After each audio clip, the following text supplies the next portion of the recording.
Welcome back mga kaaldab. Ito na naman po ang inyong lingkod, si Mr. Destiny, at magbibigay po tayo ng pinakamainit na update po ngayon sa social media. Remind ko lang po sa mga taong dumadaan at bumibisita sa channel natin. Wala pong kilig na nangyari dito sa mga nagsasabing kinilig daw po ang mga main fanatics sa Armain dahil nga po sa binanggit si Congressman Arjo. Huwag po kayong maniniwala. Wala naman po talaga Real talk mga kaaldab. Sinasabi ko lang po ito para lang po sa mga dumadaan at bumibisita sa channel natin. Gumagawa lang po talaga sila ng issue para lang may mapag-usapan.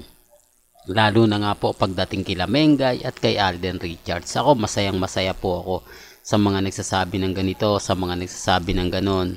Alam po naman natin na hindi po yun totoo. Real talk mga kaaldab. Kaya nga po ako kampante. Ano man po yung mga mabasa ninyo, mapanood, relax lang. Hindi po ba? Ako, hindi po katulad ng dati, hindi po ba kapag nababanggit si Alden Richards, kapag may sinasabing pangalan ni Alden, ang dami na. Di po ba babatiin niya? Nasaan ngayon? Nasa work po si Alden ngayon, etc. etc. Di po ba? Real talk to, sinasabi ko lang po yung mga nangyayari at nagaganap na kumbaga sabihin na natin na matagal pero iba po ano nga po ba yung pagkakaiba nun? Di po ba? Sinasabi nila kung bakit wala si Alden kapag pinag-usapan, di po ba? Kung matatandaan nyo sa APT, di po ba? Si Alden wala, hindi, busy lang yon, babalik yon, busy lang. Di po ba? Pero dito, hindi man lang daw po binate ni Mengay si Congressman Arjo na keso ganito, keso ganun. Real talk mga kaaldab, wala po talagang batian na nangyari. Kaya nga po ako sa inyo sinasabi ko to para lang po sa kaalaman ng lahat.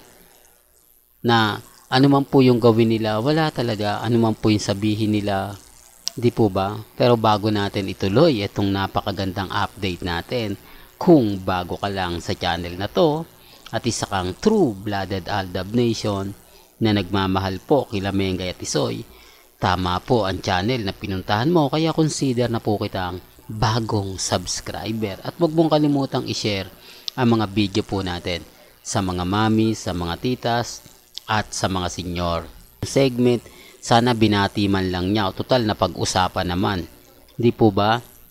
Hindi talaga sa bagay mga kaaldab. Papaano nga po niya kasing babatiin? Di po ba? Wala naman po talaga. Issue na naman yan, Mr. Destiny. Alam mo, kaya ka nababash. Kaya ka lagi na pag-iinitan sa mga sinasabi mo. Dapat nagdahan-dahan ka lang. Dapat, kumbaga, tinatantya mo rin yung mga nagiging komento sa'yo. Huwag ka magpadalos-dalos. Sabi ko nga, dito sa channel ni Mr. Destiny, wala pong pilitan. Hindi po ako namimilit sa mga taong dumadaan at bumibisita sa channel ko. Di po ba? Kung ayaw po nila, okay lang. Di po ba? Hindi naman po yung ipagpipilitan natin yung gusto nila. Ipagpipilitan. Kahit sabihin nila na, nako, puro lang paasin si Mr. Destiny. Yung mga sinasabi niyan, hindi totoo. Yung mga sinasabi niyan, wala namang katotohanan. Puro yung fake news. Di po ba? Pero sa akin, kita nyo naman. Kayong basta-basta maniniwala sa mga sinasabi at mga pahayag po nila. Di po ba? Sabi ko nga po sa inyo, kung gusto nyo lang po ng update at may nabalitaan po kayo about kay Alden, kay Mengay, dito lang po kayo sa channel ni Mr. Destiny. Lahat naman po na mga nangyayari, mga nagaganap, pabor man o hindi, kailangan updated po kayo. Kailangan alam din po ninyo yung mga nangyayari sa Instagram, sa Twitter, sa Facebook, di po ba? Yan ang kagandahan nyo po kung ano yung sinasabi. Kaya nga po pinapaliwanag ko po ito sa mga dumadaan po. Wala pong kilig factor na nangyari. Armain lang po ang nagsasabi niyan. Armain lang po ang nagbabalita niyan. Kasi kung totoo po yung sinasabi nila, di dapat tuwan-tuwa na yung mga main fanatics sa Armain. Hati po talaga yung opinion ng iba.